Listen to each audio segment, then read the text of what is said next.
Welcome back to the Growing Band Director podcast. This is episode number 103. This is all about beginning band, and I'm here with Laurie Zentz. Laurie Zentz teaches at Freedom Crossing Academy in Florida, and I've met Laurie recently through her husband, Don, who's been up here in Maine a couple times doing All States with us, and she and I have been communicating a lot.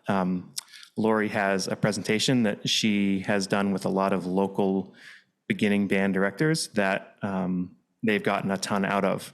So we're very blessed today to have Laurie with us to help us all improve at teaching beginning band. And I'll say, if you don't teach beginning band, please send this video to somebody in your district who does teach beginning band.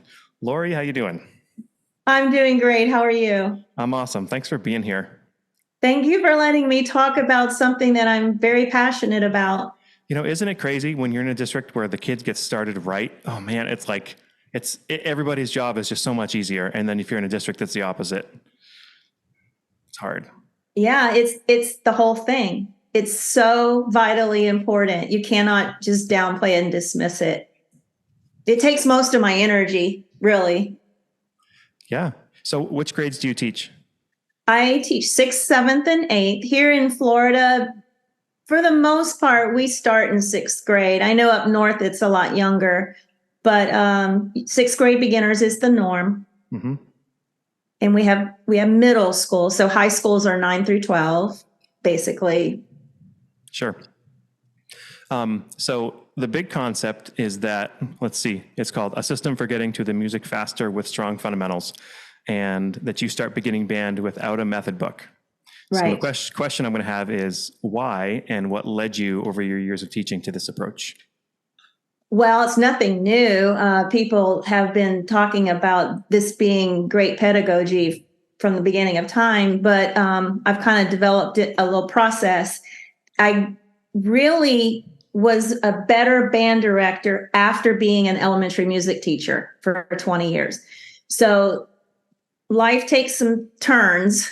And when we moved to Florida, there was no band job open. So I ended up teaching elementary, got ORF certified. I have 3 levels of ORF certification. And I started really loving the process of ORF. It's such a masterful teaching process.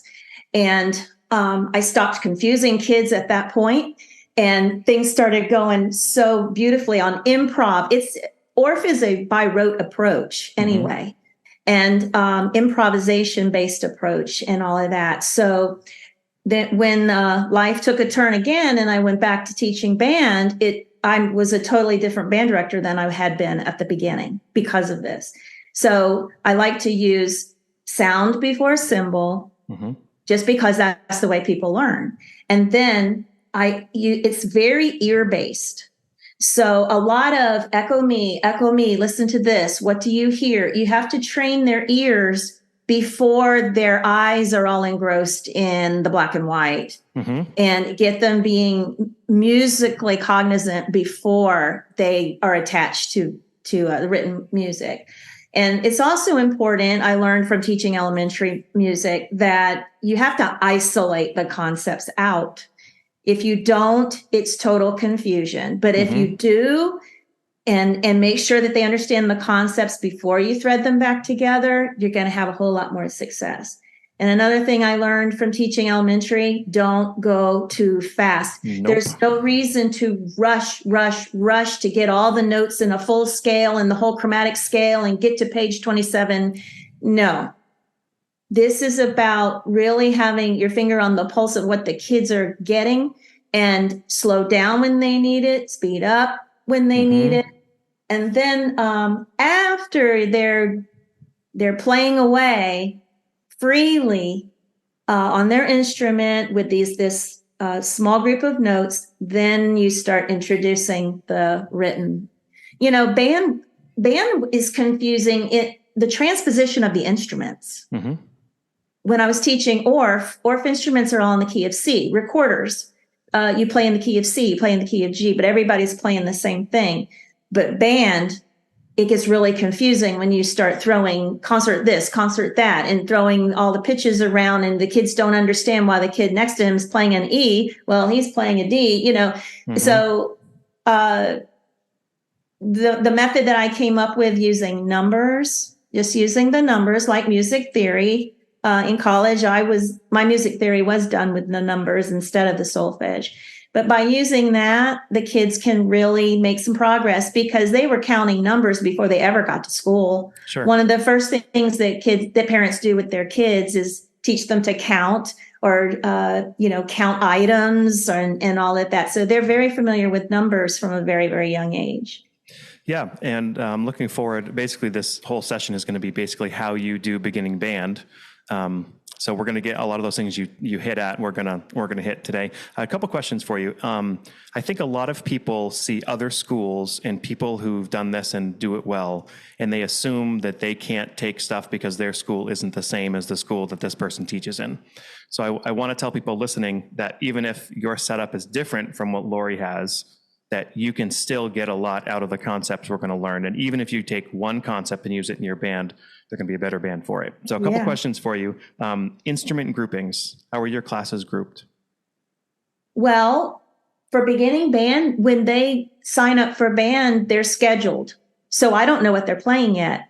So I teach all 14 things in one room. Okay. And typically my classes are 30 to 45 kids. Okay. And how long are your classes?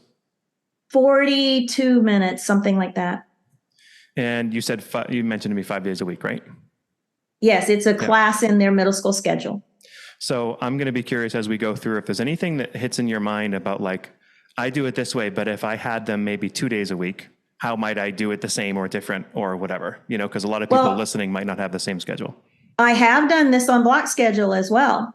Great. At my previous school, we had 90-minute blocks so it worked out to be 2 days a week, some weeks, 3 days a week, some weeks, but it worked just as beautifully there at the other school.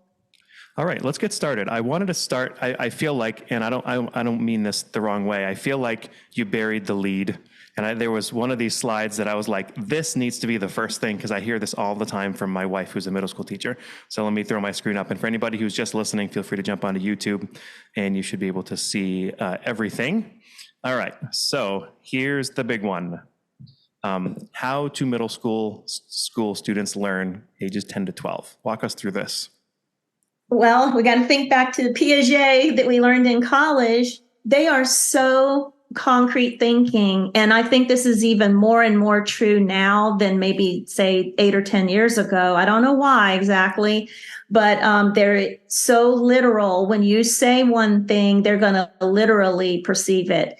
And then in middle school, some are getting into the abstract and the formal operational stage before the others are. You see the growth spurts. It's such an amazing time in their life. They do have difficulty in the abstract, which is why sometimes solfege, if solfege is introduced, in this age range, sometimes it doesn't make any sense to them, to some of them. They're also lacking fine motor coordination. Oh my goodness. They're awkward. They're clumsy. They can trip over a shadow. And here's the big takeaway. They're very self-conscious, especially these days. We won't get into what social media is doing to them, but they are very, very conscious of how people are perceiving them. They need lots of repetition. And I think one of the things that a lot of us do wrong without realizing it is we talk too much. Definitely. And and you need to refocus them back. If the bell rings, if a person walks in, if the phone rings, you got to keep refocusing. So many people think that high school and middle school are so much more similar than they are. The kids are so different that it's really important that people who teach middle school understand how kids are. You're talking about being very literal. Like my wife talks about how to teach dynamics. You can't just say, hey, play this emotionally to a middle school kid. That doesn't work. You need to say, how about we get louder for this part and then we get softer for this part? Or you have to be very direct or else they don't understand it. Yes. I even color code now. So if I want them to be louder, we got orange highlighters. And if I want them to be softer, we do green highlighters. And I assign it a number. Because back to numbers make sense to them. But yeah, you're right. All right. So let's kind of go through the the lineage of how you do this. We're going to start with instrument matching. And I did want to say, if anybody hasn't heard it, I forget what episode it was in the 80s, but my wife and I did an episode with Larry Jackson about beginning band, and we talked a lot about of these similar things as well. So if people are really digging this and they want another one, go back and find that one. All right. Well, instrument matching. During COVID, a lot of us gave it up, and we figured there was no way to safely pass instruments around or have them try them. Yep. And some of them were online anyway. You're trying to do it over Zoom. I did that. Miserable. And I just want to encourage people, if you've given it up and then you never went back to doing this, I encourage you to do it, because the kids want to be good so badly.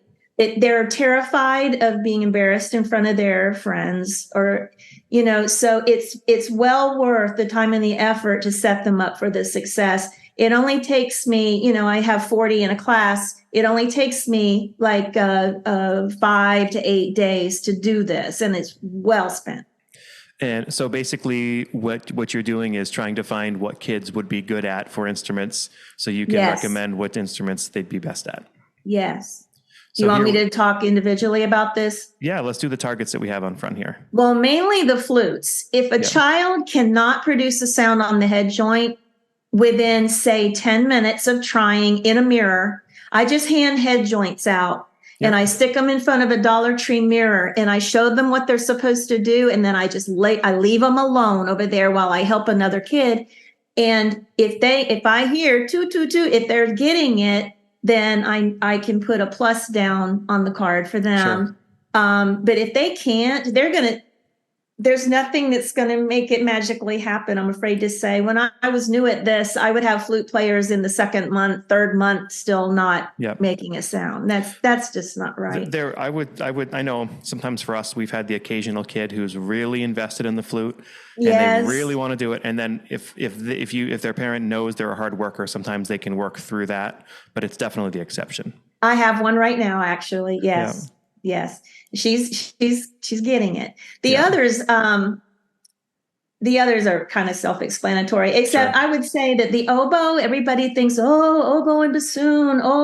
They're not that hard. They're not any more difficult than anything else. But what you need is the personality of an independent learner. I had a kid who just right away, he comes up to me, Mrs. Zentz, I want the most unique instrument you have. He knew that from the start, and he did take the oboe. Yep. Because they're probably going to be the only one in the class. Yeah, a kid who's okay doing their own thing. Yeah. Now the brass, if they can't make at least two pitches on the open horn after time. Now, I don't mean you just hand it to them for a few seconds. I let them go off to the side. I show them what to do, and then I send them off to go work on it. If they can't do it, you don't give up yet, but if they just really can't do it, we go to saxophone or something. Sure. Do you do anything with their music audiation, their music IQ, and their natural ears ahead of time? You mean, do I give a test? Yeah. Way back in my early years, I did, and that was more to get them excited that they got the answers right. Yep. I didn't really use the data for anything. Now, for French horn, they've got to be able to sing with you. So I just start singing Happy Birthday. I say, sing with me. And I start singing Happy Birthday. And if they can latch on right away to my notes, then I know they can do that. If they're singing Gregorian chant with me, then maybe not so much. So, French horn is very, very difficult if you don't have that ear. Yeah, I think big picture, if you have a kid who struggles with their ear, the woodwind instrument, the reed instrument is really the best thing to do. Maybe euphonium, but the brass instruments. Yeah, I think a lot of the struggles that I hear people have really refer to the fact that this kid maybe isn't matched for that instrument very well. Right. So now they get better at it. After their time in band, they get better at the audiation, but it's good to match them to the one that they're going to get successful on right away. All right. So if you don't mind, I'm going to skip ahead a little bit to what you do. So kids have chosen their instruments. What you do while you're waiting for those instruments. Okay. Okay. Unless something I just skipped over that you really want to get to. Not necessarily. I'm Okay. just interested in what you think are the Okay. salient features of this. So Okay. while we're I'm just going to say, instruments, I just feel bad because you put all this work and I never want to skip anything thinking that it's not important, but I also don't right, want to go slide by slide. So, right. all right. While Some we're of waiting for instruments. Yeah, I do a lot with rhythm. Okay, and this is the heart chart here behind me. This is something that I came up with when I was teaching elementary music, and it's just a beautiful, concrete, clear way of teaching rhythm. I use this in the band, and this is a heart is a quarter note, and underneath is a rest, and it shows that the beat does not stop, the beat just goes silent. And one of the first activities we do is I take off the eighth heart, and they've already learned to play their mouthpiece and neck, or mouthpiece and barrel, or whatever, and we're tonguing, and so ta ta ta ta ta ta ta, then breathe. Now what that does is it stops this, what they always want to do, ha ha ha Mm-hmm. ha ha. You've got to stop that from the beginning, or you'll never break the habit of the ha ha ha. Mm-hmm. So ta ta ta, insist on it, and activities like this, and then eighth notes. So I call this beat. These are called beat, beat, beat, beat, and then this is beat and. Mm-hmm. And then you just place the beat and anywhere on the chart, and now you have beat, beat, beat, and beat. We practice doing rhythms before they ever get their instruments too, like this a lot. And then one day I just say number the beats, and you see the numbers at the top. So then Yes, they are can. 1, 2, 3, and 4. So this is a great tool. You can do the same thing just by writing, drawing this out on your board or whatever, but the same idea. Did you make that? I did. That's pretty sweet. You could sell those. I do. Oh, you do? I've sold several thousand all over the world, actually. Wow. You have an Etsy shop? How do you sell it? Well, Don and I sell stuff. Oh, cool. But this isn't about that. Okay. That's pretty sweet. Yeah. Is there a link where people can buy that if they want? Well, I'm trying to stop selling it. Okay. I've been selling this ever since my daughter was born 27 years ago. Wow. And I don't make any money. I mean, I just break even because this is incredibly expensive to make. This is sheet metal. This is vinyl. Wow. This is foam. And it comes with a whole set of notes as well. So one day the kids come in and you've got quarter notes here and eighth notes here, and it's the same exact thing. That it's seamless. Oh, super cool. So anyway, okay. A lot with tonguing, a lot with rhythm. Oh, and another thing that's very valuable with a chart like this or something like this is put different rhythms out on each line, and then assign a line to the kids. And this is before instruments. So these kids are going to play with their hand on the chair. So it's tap, tap, tap, rest, tap, tap, tap, rest. Well, these kids are going to take their pencil and tap on their music stand. So ting, ting, ting, ting. You've got a little ensemble happening here. Okay. And then what if we go like, let's do clapping hands. Clap, clap, clap, clap. Clap, clap, clap, clap. And then maybe this is stomping. They can vocalize it. 1, 2, 3, and 4. So you've got 4 different things going, because you got to get the kids used to hearing multiple things going on in the band room while they're trying to attend to their part. So using a chart like this as a score and building a rhythm ensemble and developing it even more, maybe into an 8-beat pattern or a 16-beat pattern, and having it just go, go, and let them get used to following a beat, playing together, staying together, and listening. That's so cool. I love that. That's so cool. I want to do that with my high school band. They would love it. Yeah, I'm sure they would. On here, we have some resources that you use from YouTube. I'm just kind of scrolling through here. Things to avoid while you're waiting. Yeah, I know sometimes middle school band directors like, okay, well, I've got a week until the instruments get here. What do I do? Well, they think right away, they think music theory, and they start like, I don't know, pencil and paper. But why did kids sign up for your class? To make Did music. they want it to be like all their other classes where they're using pencil and paper and books and getting grades and all that? No. So I discourage that, because now theory is great, of course, but if you teach it out of the context of their instrument, it's not really going to stick. And Yep. the same thing with treble clef. A lot of times they start doing the every good boy does fine, and they, all kinds of worksheets on that. And let's spell words with the 7 music notes, egg, and but the tuba player is not even going to see those notes. Right. And the flute player is going to be at the top of the treble clef. And so it's like you're accenting just this narrow range. Why don't you just wait? Yeah. Get the instruments out and then start doing things particular to their instrument. You're going to time well spent. It's also kind of boring. Yes. Yeah. Yes. Agreed. This is more fun. Yes. Rhythm ensembles is a whole lot more fun. Definitely fun. So let's go ahead to what you do to prep the instruments.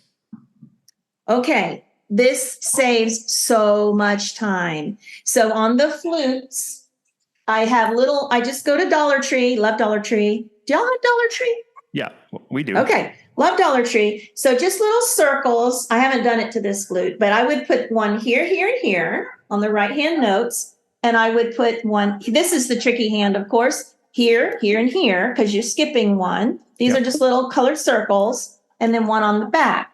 Now, something else I started doing is a little marker here to show that right-hand thumb, because what happens, they want to hook the flute and hold it like this, and then they never get good hand position over here. But if they pull that back and touch the little marker, I like to use a Velcro circle, something they can really feel. Mm-hmm. And I also put one over here, that funny place where the flute sits. Mm-hmm. Put it right there. And then if they feel it, I tell them to feel that. And then they're in the right place. Okay. This is like probably the biggest. Yeah. The biggest advantage to take the time to do this. Yeah, and I also put a little Velcro thing on the trumpets to make their right hand thumb in a good place instead of, they want to hook it as well. Mm-hmm. I always pull the tuning slides on all the brass so that they're not used to hearing a very high pitch.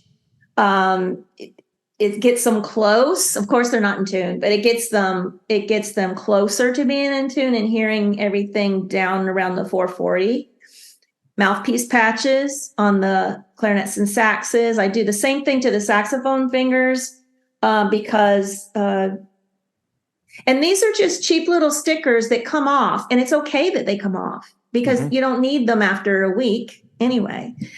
That trombone placement is tricky, so I take some electric tape and go around the slide right here, and I mark the places where they're supposed to be touching here.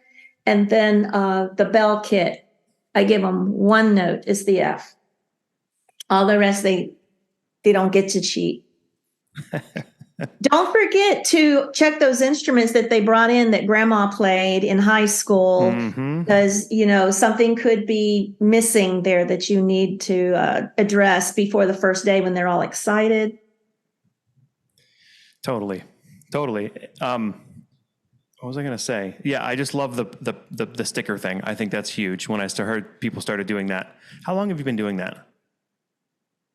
Oh, 15 years. 15 years, yeah. It's that time, everybody who I talk to about it thinks that time and effort they put in is so well worth it. Oh, a minute ago, you had the slide up that said, don't allow the instruments to go home. Yep, I can get that up. There it is. They're so excited. They rent the instrument. Down here, we have rental nights. Sure. and they, the parent does the contract in the first payment, and then the kid wants to take it home and right away take it in the yard, uh, have brother and sister mess with it and everything, and then they bring it back for their lesson and it's broken. So I have always just paraded them into the instrument storage room, and they put them away on the shelf or the locker, and it just stays there until it's our first day of everybody getting the instruments out together. And that's when I do all of this sticker stuff, is because they're in there anyway. So I have about a week where I can do a few. And then once they can play three to five notes, a 3-note song, I know their embouchure's right, I know their hand position is good, and they know how to sit up correctly, and they can really sound like they know what they're doing. Mm-hmm. That's when the whole class gets the okay to take them home. And that, I tell you one thing you don't really think of, it makes such a better impression on the parent. When the parent hears their kid in the bedroom playing a real song instead of just all these horrible noises, and the parent's going, wow, I've made a good investment. This was really great. Instead of going, what have I done? So that I'm a stickler with that. And I have only had one parent who didn't understand my madness there. So as you start them on the first day, for you, it's about the third week of school. Yes. Let's talk about some of the tips. I see these tuba players sitting on the floor. That's pretty awesome. Yeah, that's their first time ever holding the tuba. So I figure if they drop it, it's only going to fall a little ways down. So, but yeah, I take turns and they go down on the floor and they assemble on the floor for day one. All right. What about some tricks for putting on reeds? Well, if you put the ligature on first, slip it up, and then slide the reed in, you're going to protect the tip of the reed. Yep. Because here the damage happens when you put the reed there, and then here comes the ligature, So sure. And you got to be careful with these ligatures. I have found in my travels around to other band rooms, I do almost always find someone's ligature is backwards, upside down, or wrong size.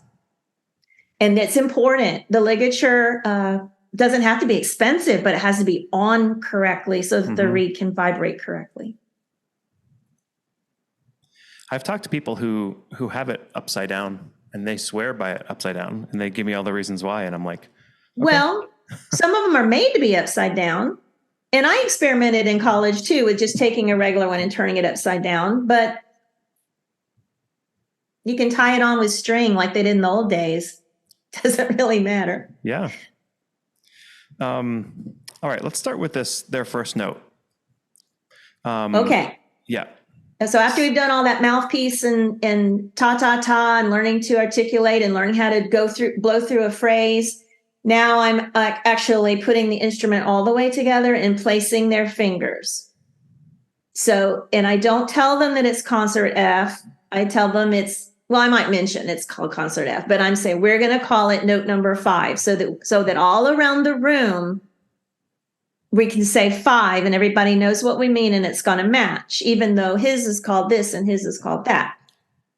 Now, continuing to practice the articulations instead of adding notes, because the articulations and being able to form that embouchure and get a good sounding tone without tension is more important than getting to the 5 notes. Well, they want to get to the 5 notes so they can take them home, but you have to rein them in, Now, this just came to me one day, the 4 corners concept, because they were so confused about the concert pitch thing. So I actually made them go stand in the 4 corners of my room. There's a concert pitched corner, there's a B flat corner, there's an F corner with just your French horns, and then there's the E flat corner. And I tell them, okay, you guys over here in this B flat corner, this is kind of unusual. There's a trumpet, there's a clarinet, there's a tenor sax, there's a bass clarinet. What do you have in common? That your 5 is all called G. It's the name of your note, and it has to do with how your instrument was built. And then, I tell each one of them. Then after they have physically stood in the four corners for my little explanation, they sit back down, but then I refer to those four corners for the next 2 years. But they don't have to go stand. I just say, if this is your corner, can you look at this note right here? And then, and it just really helps. Sure. Again, it's a physical, literal thing that you can do to connect concrete. Yep. Right. Okay, so then you add 3 so that you can play Soul Me songs. Right. And that's universal around the world, that Soul Me songs. Yeah. And now in this situation, like I gave this example, that's a clarinet part. And I can tell the kids, okay, everybody in the room is going to play off this clarinet part. It doesn't matter what the notes are. Just look at the ups and downs. Okay. And then they can see and hear the up and the down, the up and the down. And you could do it even without the visual. If you wanted to use the hand signs, this is awesome. So wall, floor, and, do a little pattern and have them echo you just by the hand signs. And even if you are not fluent in solfege, I'm not, we can all do so and me. Okay, now here's the fun part. Now you're going to create with the kids on the board. Okay, so they know 1, 2, 3, 4, 5. And I call this Orff-inspired arranging. Orff arrangements are very elemental. That's the way Carl Orff wanted it to be. And they're very ostinato based so that kids can latch on. They're typically pentatonic, but some are 1-5 harmonies, which helps us with some of the things that are in the band book. Everybody learns all the parts. That's an Orff process teaching concept. Sure. And the students have input into it so that when you're teaching an Orff class, say you're teaching the same lesson to 10 classes, you're going to get 10 different outcomes because the kids get to decide the form. The kids get to decide who's playing the timbres and everything. Now, so this would really be me handwriting on the board. I've never had it prepared in advance like this because I wanted to be more organic with me, like making it happen on the spot. So 3, 2, 1, 3, 2, 1, da, da, da. And I get them to play this from the numbers right away. They played a song. Then we introduce harmony. So I just call it +2 harmony. Again, I'm talking about basic math. +2 harmony is the red. So everybody learns the red, everybody learns the black, and then I split them up. Some sections play the red, some sections play the black, and their eyes get big because now they hear harmony and it sounds good.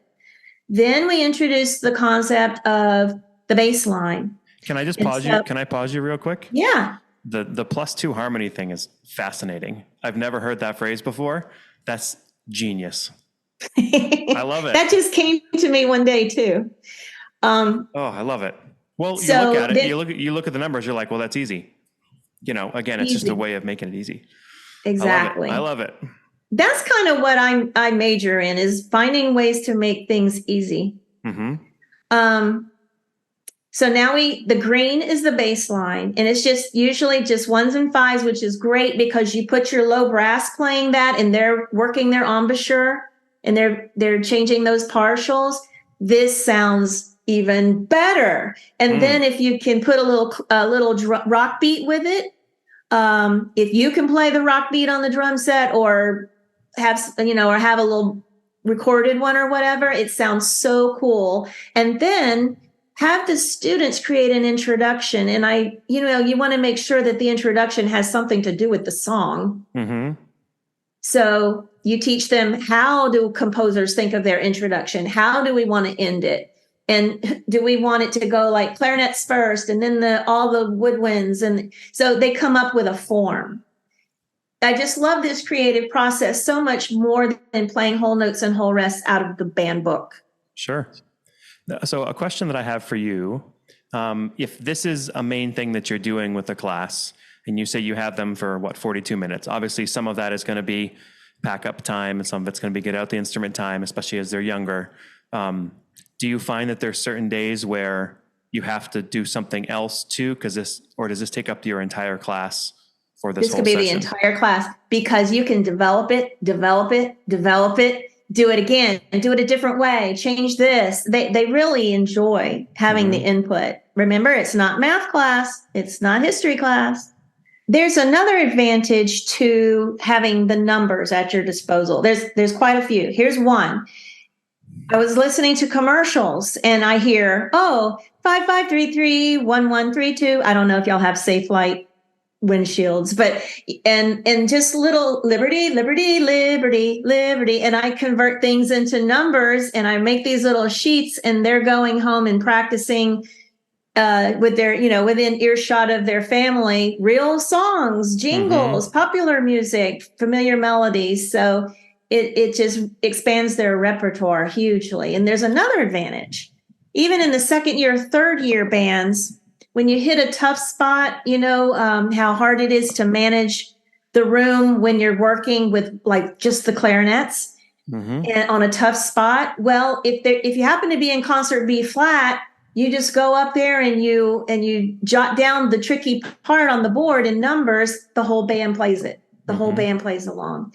And as they're older, like 8th grade, they start understanding moving one. We start working on changing one now. What if one, your old 4 becomes your new 1? Now we're playing in E flat. And it all makes sense if you kind of wait till they're ready for that there. That's great. And for people, again, who are listening, I urge you to jump on YouTube, and so you can steal some of Laurie's tunes as she's done the transcribing here for you. But, I would assume any tunes that come up, people can use and use that. There's probably ones I haven't thought of yet. Oh, I'm sure. It's endless. All right. So you've done lots of work and around the 7th week of school, and now we're dealing with notation with your method book. Yes. I stopped asking parents to buy a method book years ago because I noticed by the end of the year, the books still were in great condition and they were just going to never be used again. So I started collecting them from the kids and then just using a class set. Yeah. And that way, everybody has a book. Everybody has the right book. But so at this point, after they've done all of these orphan-inspired arrangements, they are ready to go ahead and get into the book. Okay. So this is not the book that I use. This is Accent on Achievement. It just happened to be sitting here in my room, but they're all almost the same, where they start off with a whole note and a whole rest and a whole note and a whole rest. Okay. So that's what this one does. And it starts on a 3. So I just tell the kids, okay, look at line number 1. This is what everybody's 3 looks like. And clarinets, yours is on the bottom line. Tenor saxophones, yours is on the 4th space. Let me say this. Before we got instruments, one of the things we did is we drew music. We copied. I gave them printed music and they drew every detail they could draw and copied it. So that just brought their awareness of where are the lines and spaces, how does that note sit on that line? Because I just drew it. It heightens their awareness. So now when I say, you're on the bottom line or you're on the 4th space, they know what I'm talking about. And then in this book and mine too, I think they go to, then it goes to a 4 and then it goes to a 5 and then it starts mixing 4s and 5s. I think they all do this. And then on the second page, there's a duet, and they've already played ensembles too. When we did heart chart activities, they know about ensembles and duets and things. So my kids basically could get through the first 2 pages of the book in one class period on their first try, with the background that they've had up to that point. Yeah, they're going to go so much faster because of everything that they've learned. Yeah. When I used to teach, book and instrument all on day 1, and you're running around placing fingers, correcting. This is so much freer. So a question, when you start with 5 and then 3, when you have your flute players who are going from F to D, That's a pretty hard fingering pattern for them to be starting with. What are some tricks besides choosing the right kids? Is there anything else that you use to help them? Because that's a huge tactile thing. Yeah, seesaw. If they even know what a seesaw is, a teeter totter. Okay, seesaw. And the one good thing about the 5 to 3 on the flute is that it's not, you know how when they go to the C, they're going to drop the flute. It's still a very stable 2 notes. Yep. You don't feel like you're going to drop anything, but that's just repetition of seesaw, up, down, up, down. So then when you add 4, then you deal with don't drop the flute now. Yes, now we deal with that, and you just push it towards your face with your waiter hand. This is your waiter hand, and this is your nice hand. Okay. Now, once you've gotten into the book, now we pretty much stay in the book. You know, we do the book every day, not the entire time every day, but now we finish the book. I know that a lot of directors, once they get to a certain point in their method book, they have told me that they don't need the book anymore and they just do sheet music. Well, if you do that, your low brass players are now doomed to playing roots and fifths and no interesting parts for the most part. A melody line is going to be rare. But if you stay in the book all the way to the end and second year do a second book and third year do a third book, then you give all of your musicians a chance to play melody every day. So just a question, when you're talking about method books, I just did an episode with Tiffany Hitz, and she talked about using a bunch of different method books and things like that. Do you have any that you like particularly? Well, I'm old school. When I first started teaching band way back in the 80s, I went to a workshop by Ed Sweta, Senior. Okay. Yep. And he was fabulous, so practical, and started using his books back then. And then when I taught elementary, he also has a recorder method that almost parallels the band book. And then when I went back to band, he had come up with his Premier Performance, which is just a little bit snazzier version of his old book, which was just called the Ed Sweta Band Method. So what I use now, and that, you know, they're similar, but I don't need the color, and I don't need the connections to art history and who was president in 1850 and who, you know, all the distractions that they have now, and take this test and write in the book. So Ed's book is just black and white. And every time there's a new concept, I don't have one here with me, but every time there's a new concept, there's a square at the top of the page. There it is. They raise their hand, Mrs. Zentz, what is this? And I say, look at the top of the page. There it is. So I use his Premier Performance, book 1, it's blue. But then for book 2, I go back to his old one, his original method book for book 2, it's green. And then I come back to his Premier Performance book 3 for my third year players. It's just like sight reading. It's glorious. It's not exercises so much anymore. It's classical tunes, folk tunes. It's jazz thrown in there. And it really is a great sight reading book and giving everybody a chance to play a cool melody.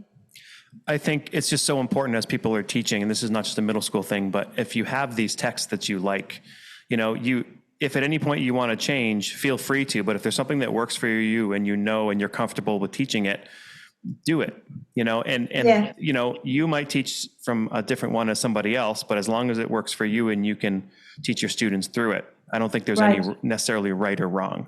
There's a lot of great books out there. So whatever works for you. All right. A couple of questions for you to end our time together. Again, I want to thank you very much for, you're back at school and I'm not, so you're probably a little jealous of me, but so for a while we were talking about student input, making these arrangements, these orphan-inspired arrangements before they were reading music. And that takes a lot of discussion from the classroom, a lot of hands going up, a lot of suggestions. And I think a lot of people would say that asking middle school students their thoughts is a very dangerous thing to do if you don't have complete control over your room. So any advice that you might have to teachers who are trying to deal with the classroom management side of things, as well as giving their students some autonomy in what they're learning? Well, the days of kids sitting in straight rows with their hands clasped on their desk and, not talking, those are gone. A noisy classroom is a thinking classroom. And as long as they are talking about what we're doing, I love that sound. That's glorious. Listen to them interacting about this music. Now, but you have to keep it moving. You have to have a plan. You can't just let it go, total free. Like improv, people think jazz improv is just totally free without a structure. But you've got to have a plan and a confined structure and let them put their input in. Keep it moving. Use your body proximity. When you hear something's getting a little out of hand, just go on over there. And this works wonders. What are you doing? Mm-hmm. Just lean over and ask them, what are you doing? They won't typically, I got a little out of control there. I'm in a Capturing Kids' Hearts model school here in Florida. And that's an amazing way to manage behavior. It's an entire philosophy and way of thinking, but it uses a social contract as well. The classes compose their own social contract of how they want to be treated and how they're going to behave, and they all sign it. So that's something to look into if someone's interested in improving their classroom management.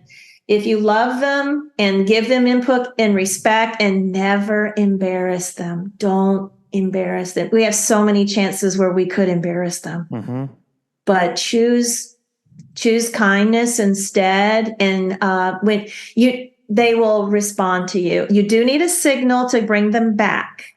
If it's going to be a clapping signal, if it's going to be you standing on the podium, if it's going to be a whistle. I have my drum major whistle, and I use that sometimes. But yeah, some kind of signal to bring them back. But then when they hear their product, when you play the little arrangement that they helped with, they're sold. That's great. Thank you. And the last question I had is any tips you might have for other band directors? Now, this is always a really hard question to answer because we feel like if we're saying it, then we feel like we know it all and we're trying to tell somebody else, and that's not the case. But you have so much experience and you've given us so many things to think about here. I mean, even as somebody who doesn't teach beginning band, I'm going to take a lot of this and hopefully use it.